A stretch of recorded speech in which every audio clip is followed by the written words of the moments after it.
আসসালামু আলাইকুম।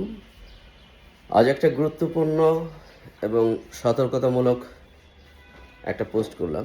রিসেন্টলি ঘটে যাওয়া বাংলাদেশে অনেক বড় একটা আলোচিত ঘটনা বা দুঃখজনক ঘটনা যাই বলি।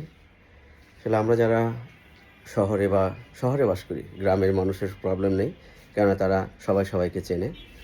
বাট শহরে যারা বসবাস করি তাদেরকে বলছি, সেটা হলো যে কোনো কারণে আমরা যারা ছুটা বা অপরিচিত কোনো কাজের লোক নেই, অবশ্যই তাদের তাদের পরিচয় নিশ্চিত করে দেন আমরা তাদেরকে নিয়োগ দেব।